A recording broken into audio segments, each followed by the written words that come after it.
შეკითხვის ავტორი თეონა აკუბარდიას ავტორს თხოვთ ტრიბუნასთან 10 წუთი.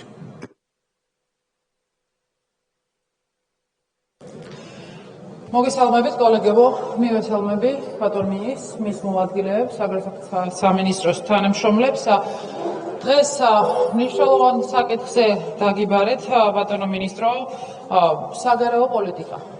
ჩვენ საგარეო პოლიტიკის სტრატეგიის დოკუმენტი აღარ გვაქვს განახლებული 2022-ში გავუვიდა მას ვადა. თქვენ იცით, რომ საქართველოს პარლამენტი განსაზღვრავს საგარეო პოლიტიკის პრიორიტეტებს და აბსოლუტურად მოულოდნელი იყო ჩემთვის, როგორც ერთი დეპუტატისთვის, ჩინეთთან სტრატეგიული პარტნიორობის შეთანხმების დეკლარაციის გაფორმება. მე დარწმუნებული ვარ ისევე როგორც ბევრი ჩვენი სხვა სტრატეგიული პარტნიორისთვის, ამიტომ ვფიქრობ, რომ მნიშვნელოვანია გავარკვიოთ საგარეო პოლიტიკის პრიორიტეტებში თქვენგან პასუხები არის მნიშვნელოვანი პარლამენტისთვის, რომელიც გიკვეთავთ თქვენ საგარეო პოლიტიკის პრიორიტეტებს, მით უფრო იმ ფონზე, როდესაც საქართველოს პარლამენტის საგარეო პოლიტიკის რეზოლუციაში, რომელიც 20 წლის დოკუმენტია, მე ხელთ მაქვს ეს დოკუმენტი, სტრატეგიული პარტნიორობის შესახებ ჩინეთთან არაფერი არ არის ნათქვამი. მე წერილობითაც მოგმართეთ 28 ივლისს ამ სტრატეგიულ პარტნიორობასთან დაკავშირებით. ეს იყო 28 ივლისი, ვადაგადაცილებული წერილი არის 70 დღით, მე პასუხი არ მიმიღია, შესაბამისად ინტერპელაციაზე იმედი მაქვს, რომ ცოტა მეც მაინც გავიგებთ. თქვენ იცით, რომ საგარეო პოლიტიკის რეზოლუციაში შემდეგი ჩანაწერი გვაქვს, მე მინდა კოლეგებსაც გავაცნო, რომელიც ამბობს, რომ საგარეო პოლიტიკის პრიორიტეტებთან დაკავშირებით პრობლემა არ ყოფილა. მე წაგიკითხავთ, საქართველოს ხელისუფლება ხელს შეუწყობს ისრაელის სახელმწიფოსთან, ჩინეთის სახალხო რესპუბლიკასთან, იაპონიასთან, კორეის რესპუბლიკასთან, ინდოეთის რესპუბლიკასთან, ცენტრალური აზიის და ახლო აღმოსავლეთის ქვეყნებთან საგარეო ეკონომიკური, საბაჭრო და ხალხთაშორისი კავშირების გაღრმავებას. ასევე ყურადღება დაეთმობა სამხრეთ ამერიკის, აფრიკის და ოკეანეთის რეგიონების სახელმწიფოებთან თანამშრომლობის განვითარებას. ეს არის საგარეო პოლიტიკის პრიორიტეტები, რეზოლუცია, ეს არის ის ჩარჩო, რომელიც თქვენ განგისაზღვრათ პარლამენტმა და აქედან გამომდინარე, რა თქმა უნდა, კითხვა ჩდება საგარეო პოლიტიკასთან დაკავშირებით. თქვენ იცით, რომ კონსტიტუცია 53 მუხლი ამბობს ამას და იმავდროულად ჩვენი სტრატეგიული პარტნიორობის დონეზე ურთიერთობების აყვნის საკითხზე მეათე მოწვევის პარლამენტის მიერ რეზოლუციაში არაფერი არ არის ნათქვამი. აქედან გამომდინარე, მიუხედავად იმისა, რომ თვითონ ეს დეკლარაცია არის განაცხადი და რატიფიცირება მას არ მოყოლია, მე ვფიქრობ, რომ დამატებით, როდესაც შეთანხმებები გაფორმდება და სავარაუდოდ შესაძლებელია პარლამენტშიც რატიფიცირება ამას სჭირდებოდეს, ჩვენ უნდა ვიცოდეთ რა ტიპის საგარეო პოლიტიკას ახორციელებს მთავრობა, მით უმეტეს, როდესაც პარლამენტმა ეს არ იცის. მე კიდევ ერთხელ ცალსახად მინდა ხაზი გაუსვა იმას, რომ არანაირად არ მინდა ვინმე გაიგოს, რომ ჩინეთთან ურთიერთობებს უპირისპირდები საქართველოსი. ჩინეთი არის ეკონომიკის კუთხით მნიშვნელოვანი პარტნიორი საქართველოსი. მე ამ შემთხვევაში მთავარი კითხვა მაქვს, რატომ არ ვიცოდით ჩვენ ამის შესახებ და იმავდროულად ტექსტთან მიმართებაში, სადაც ურთიერთწინააღმდეგობების საკითხებია, რატომ არ გახდა შეთანხმება პარლამენტთან საჭირო ამ კუთხით. ეს არის პირველი კითხვა და რატომ იზღუდება უმაღლესი წარმომადგენლობითი ორგანოს კონსტიტუციური ჩანაწერი საგარეო პოლიტიკის პრიორიტეტების განსაზღვრის შესახებ, მით უფრო მთავრობის სტრატეგიაშიც არაფერი არ არის ნათქვამი სტრატეგიულ ხარისხში ურთიერთობების აყვანის. ის ჩანაწერი, რომელიც მე თქვენ ახლა წაგიკითხეთ, თუ ლოგიკა არის, რომ სტრატეგიული პარტნიორობას ნიშნავს, ჩვეულებრივი პარტნიორობა, მაშინ მე ვალოდები ლოგიკურად ინდოეთთან, იაპონიასთან, პაკისტანთან და სხვა ქვეყნებთან სტრატეგიულ ურთიერთობების გაღრმავებას, რაც არ ვიცი გეგმაში თუ არა არის თუ არა, ამიტომ საინტერესო იქნებოდა ამაზე მიპასუხოთ. ჩემი კითხვაა, ჩინეთთან სტრატეგიული პარტნიორობის შესახებ გადაწყვეტილება მიღებული იყო თუ არა სამთავრობო უწყებებთან შეთანხმების საფუძველზე, ქონდა თუ არა თქვენს უწყებას ჩატარებული წინასწარი კომუნიკაცია პარლამენტთან, ჩვენ ოპოზიცია ვართ, შეიძლება უმრავლესობას ელაპარაკეთ და ესეც კარგი იქნება, რომ ვიცოდეთ.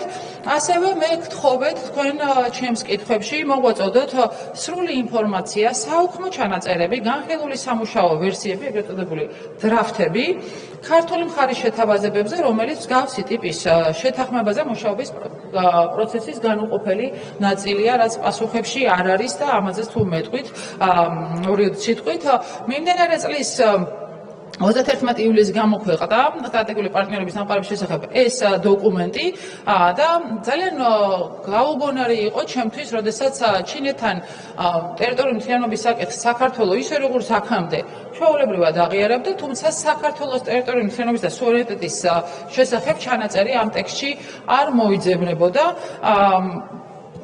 თან მით უფრო ეჭვებს, როდესაც ვამბობ, რომ საგარეოში იყო თუ არა ეს დოკუმენტი განხილული, კიდევ უფრო ამძაფრებს ერთობლივი დეკლარაცია. მე არ ვიცი, საგარეოს უნდა გქონდეს 2006 წელს არის ხელმოწერილი ჩინეთთან.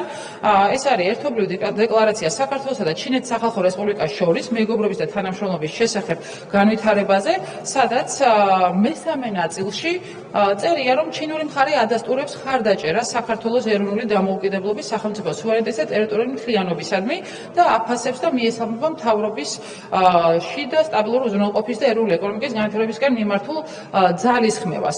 არის ჩანაწერიც კი არ მოხდა იმ ტექსტში, რომელსაც სტრატეგიული პარტნიორობის დეკლარაცია ქვია.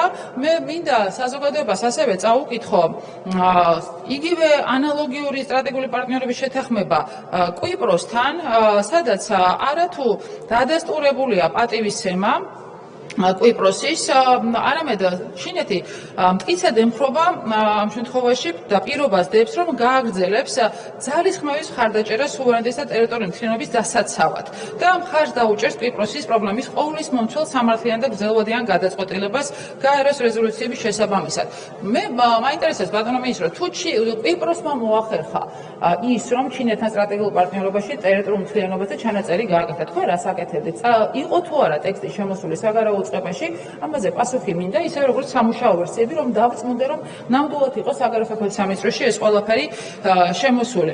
იმავდროულად ძალიან საინტერესოა ის ინიციატივები, რომელშიც თქვენ შედიხართ, როგორც ქვეყანა, როდესაც საუბარი არის იმაზე, რომ გლობალური უსაფრთხოების ინიციატივა, მათ შორის მმართველობით ფორმაში გაზიარება, ამ ყველაფერში აქტიურად აპირებთ თანამშრომლობას.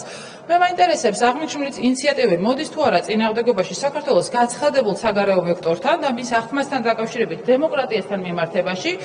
ნამდვილად იუმორისტული ჟანრი იქნება, რომ ველაპარაკო, რომ ჩინეთის კომპარტიის გამოცდილების გაზიარებას აპირებს მმართველი პარტია, მაგრამ მოცემულობაში, როდესაც ევროკავშირი სტრატეგიულ მეტოქეთ აღიქვამს ჩინეთს, ეკონომიკის ნაწილში თანამშრომლობა გასაგებია, მაგრამ გლობალური მმართველობის კუთხით არც თუ ისე. და მაშინ, როდესაც ნატო თავის ბოლო კომუნიკეში ჩინეთთან მიმართებაში საუბრობს, რომ ეს არის საფრთხე. მაგალითად, მე ციტირებას წაგიკითხავთ, ჩინეთის სახალხო რესპუბლიკის გაცხადებული ამბიციები და იზოლირებული პოლიტიკა საფრთხეს აყენებს ჩვენს ინტერესებს, უსაფრთხოებას და ღირებულებებს. ის იყენებს თავის ეკონომიკურ ბერკეს სტრატეგიული დამოკიდებულების შესაქმნელად და მისი გავლენის გასაძლიერებლად და ცდილობს დაარღვიოს წესებზე დაფუძნებული საერთაშორისო წესრიგი, მათ შორის კოსმოსში, კიბერ და საზღვაო დომეინებში. შესაბამისად, მე მაინტერესებს ამ ფონზე რა სარგებლოს მოუტანს საქართველოს და ჩინეთის და აღმოსავლეთ და ცენტრალური ევროპის ქვეყნებს შორის თანამშრომლობის ფორმატში ჩართვა ეკონომიკური თვალსაზრისით, რამდენად მისაღებია ის კომუნიკა უსაფრთხოების ჭრილში, როდესაც გლობალური უსაფრთხოების ინიციატივა ჩინეთის ამ შემთხვევაში ნატოს გაფართოებას უპირისპირდება და ამაზე ძალიან კარგად იცით თქვენ, იმავდროულად რას ნიშნავს ეს მულტილატერულობა და რეალურად იცვლება თუ არა ჩვენი საგარეო ვექტორი იმ ფონზე, როდესაც დასავლეთი სტრატეგიულ მეტოქეს უწოდებს ჩინეთს და ორ სკამზე ჯდომის პოლიტიკა, როდიდან არის ჩვენი ახალი საგარეო პოლიტიკა. ესეც ძალიან საინტერესოა, რომ ვიცოდეთ. შესაბამისად, მთავარი საკითხი არის ის, თუ რა ტიპის საგარეო პოლიტიკა გვაქვს, მთავარი საკითხი არის ის, თუ რატომ არ იცოდა პარლამენტმა ამის შესახებ და როდესაც თქვენ გადახვალთ უკვე სავარაუდოდ ისეთ საერთაშორისო ხელშეკრულების ჭრილში, როდესაც პარლამენტს დაჭირდება ამის რატიფიცირება, მე მგონი კარგი იქნება საგარეო კომიტეტის თუ დაინტერესდება, რომ უფრო აქტიურად იმუშაოს სამინისტროსთან, იმიტომ რომ ესეთი სიურპრიზები პარლამენტში არ იყოს, მით უფრო იმ ფონზე, როდესაც ევროკავშირში განაცხადი გაკეთებულია კანდიდატის სტატუსს საქართველოს ელოდება, საქართველოს უალტერნატივო საგარეო კურსია, რაც რეზოლუციაში წერია ნატოში გაწევრიანება და ამ შეთანხმებამ დიდი კითხვები გამოიწვია, მათ შორის ჩვენს პარტნიორებში. შესაბამისად, თუ კონკრეტულ პასუხებს გამცემს ამ ყველაფერზე და ამიხსნით რასთან გვაქვს ადგილი, ძალიან დამავალებთ. დიდი მადლობა. მადლობთ. ბატონ ილიას თხოვთ ტრიბუნასთან.